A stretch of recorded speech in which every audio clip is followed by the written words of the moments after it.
Jaga hak kesulungan Anda. Mari kita baca 2 ayat sekaligus. Yang pertama, Yakobus pasal 1 ayat yang ke-18. Atas kehendaknya sendiri, Ia telah menjadikan kita oleh firman kebenaran, supaya kita pada tingkat yang tertentu menjadi anak sulung di antara semua ciptaannya. Ayat berikutnya, 1 Petrus pasal 2 ayat 9. Tetapi kamulah bangsa yang terpilih, imamat yang rajani, bangsa yang kudus, umat kepunyaan Allah sendiri, supaya kamu memberitakan perbuatan-perbuatan yang besar dari Dia yang telah memanggil kamu keluar dari kegelapan kepada terangnya yang ajaib. Haleluya. Bicara tentang anak sulung, mungkin saudara bukan anak sulung di dalam keluarga, tapi mungkin juga anak sulung. Namun firman Allah memberitahu kepada kita bahwa kita orang yang percaya, semua orang-orang yang percaya pada tingkat yang tertentu, kita ini adalah anak sulungnya Allah. Perhatikan apa yang saya sampaikan. Bahwa kita pada tingkat yang tertentu, certain level, kita ini adalah anak-anak sulung. Memang secara jasmani mungkin kita bukan anak sulung. Saya juga bukan anak sulung. Tetapi di pemandangan Tuhan, kita ini semua anak sulung. Hanya tergantung dalam level yang bagaimana gitu. Saya ambil contoh. Di level keluarga, secara keseluruhan, maka anak sulung itu papa sebenarnya. Nanti saudara akan tahu setelah saya jelaskan lebih jauh. Dalam level keluarga itu pria itu anak sulung. Di level gereja Tuhan, anak sulungnya itu saya. Walaupun secara usia banyak yang lebih tua dari saya tentunya ya. Tapi secara rohani saya anak sulung. Mungkin di level pekerjaan di mana tidak ada orang percaya di situ, maka Anda adalah anak sulung. Walaupun mungkin tingkatan Anda bukan number 1. Jadi lihat levelnya. Kalau di level gereja Tuhan seutuhnya, maka anak sulungnya adalah Yesus Kristus. Dia adalah anak sulung.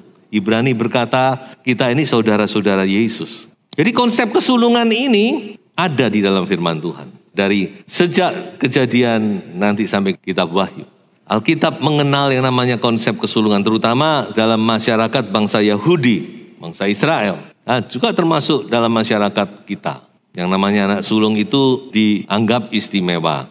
Nah, saudara-saudaraku, kita tahu bahwa yang namanya sulung itu tidak datang karena usaha dan pekerjaan kita. Kalau Anda kebetulan adalah anak sulung, maka kita sadar bahwa kita menjadi anak sulung, lahir sebagai anak sulung itu bukan karena kita mau jadi anak sulung. Tapi karena privilege. Sebuah hak keistimewaan yang diberikan kepada kita.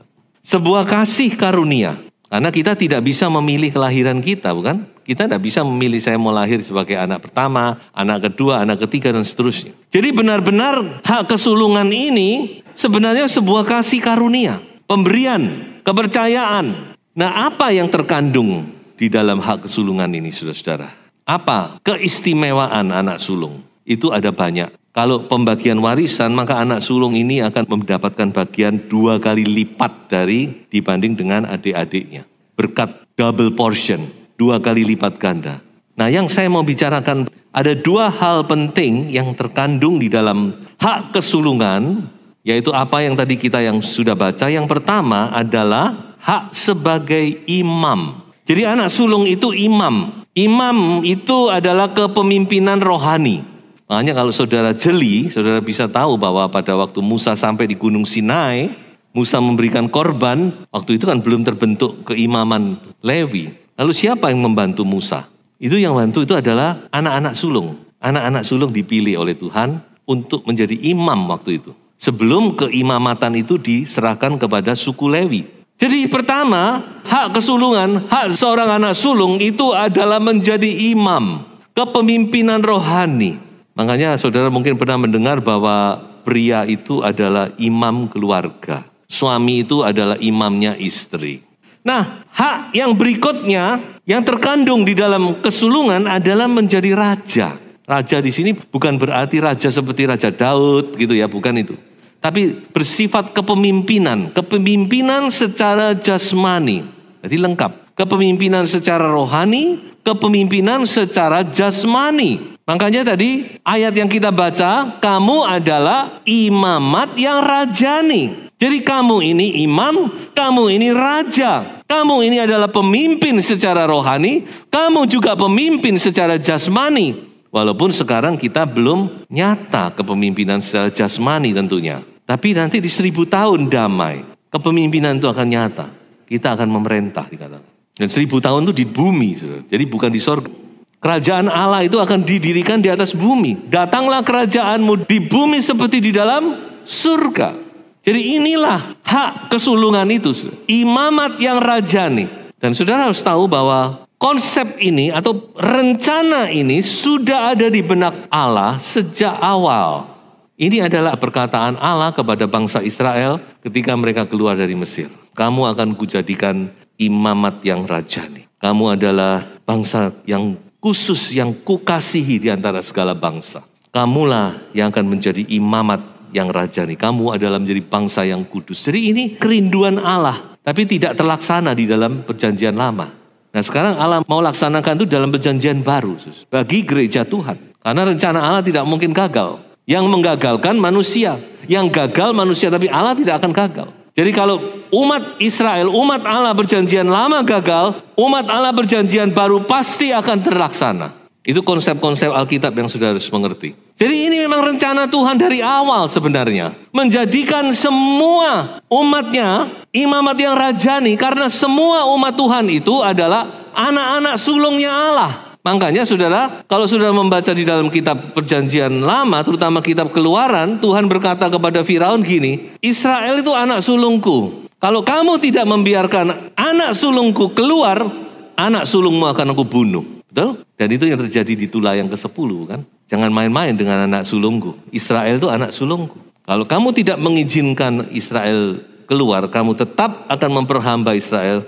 Anak sulungmu, bahkan seluruh rakyatmu akan kubunuh. Jadi Tuhan itu benar-benar tidak main-main, saudara, membela saudara dan saya. Amin.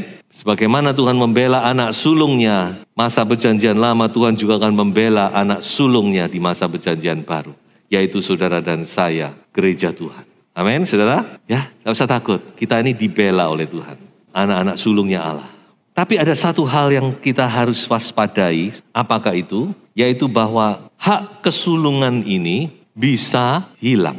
Hak kesulungan ini bisa hilang. Ini yang kita harus waspadai.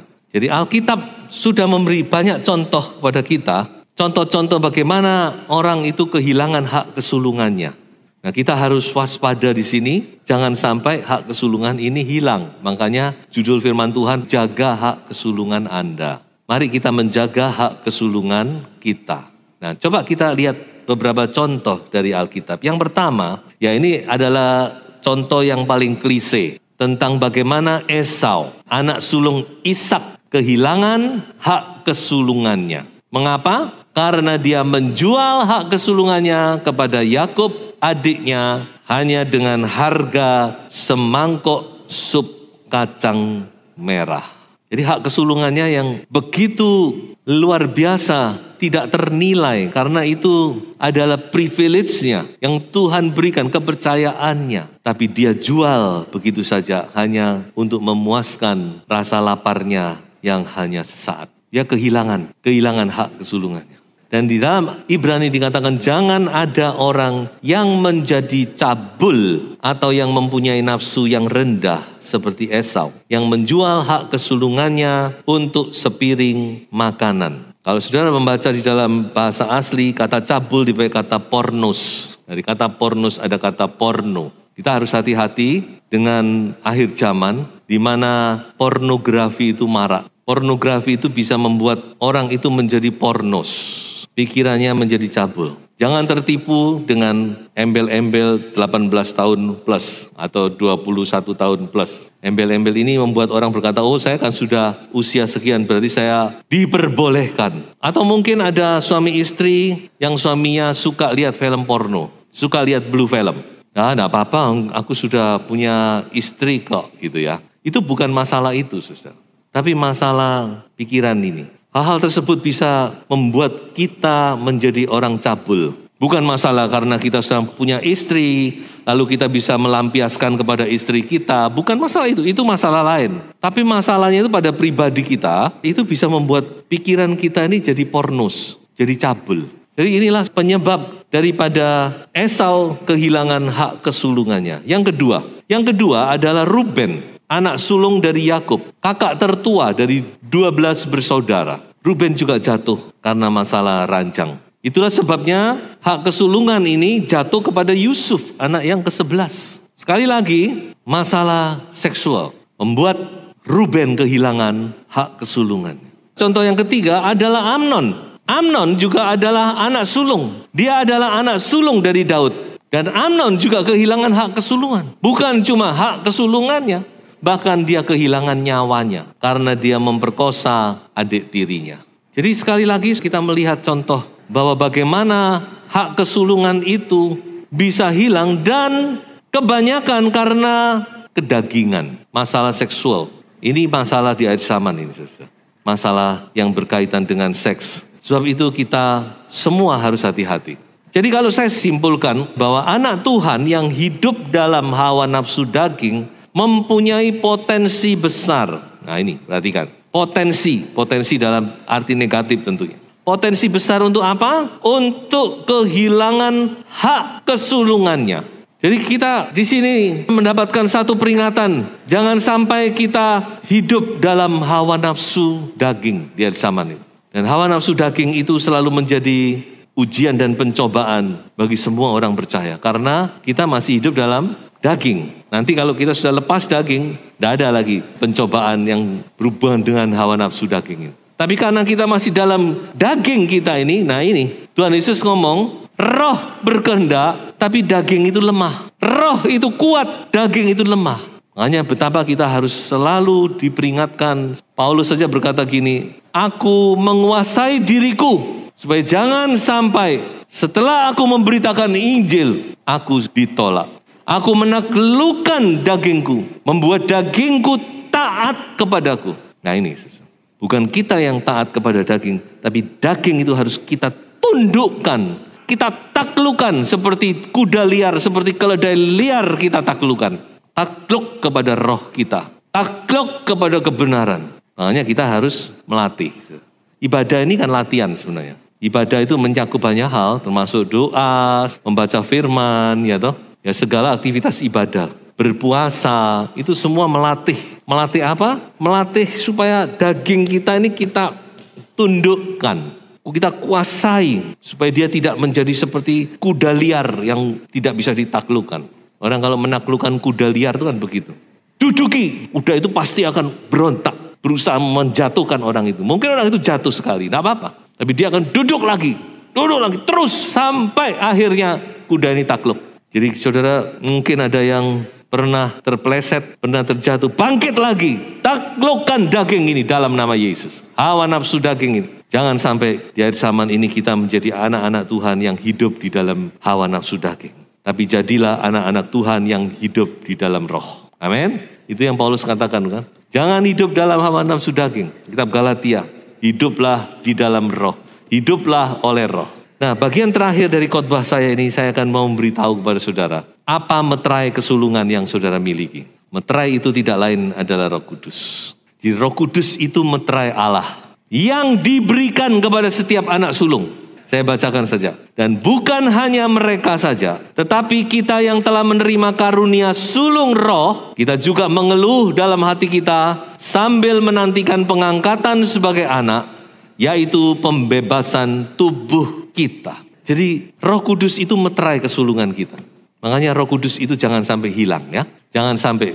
Kalau saudara merasa mulai jauh dari Roh Kudus, ya hubungan saudara mulai jauh dari Tuhan, ayo dekatkan diri lagi. Ya, saya yakin saudara tentu bisa merasakan kan, kok rasanya kering, doa kering, beribadah kering, itu berarti saudara mulai menjauh nih. Bukan Roh Kudus menjauh dari kita, tapi kita yang menjauh dari Tuhan. Nah ayo kita mulai datang lagi, minta Roh Kudus lagi, minta Roh Kudus membasahi kita lagi. Itu terpenting. Waktu Raja Daud jatuh di dalam dosa, ya satu hal yang dia sangat khawatirkan, dia sangat cemaskan. Bukan masalah dia kehilangan tahta dan sebagainya, tapi dia paling mengkhawatirkan kalau ditinggal oleh Roh Kudus.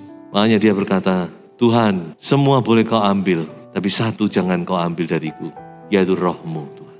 Jangan ambil rohmu dariku. Karena Roh Kudus itu adalah meterai kesulungan kita. Tuhan Yesus memberkati. Haleluya, puji Tuhan.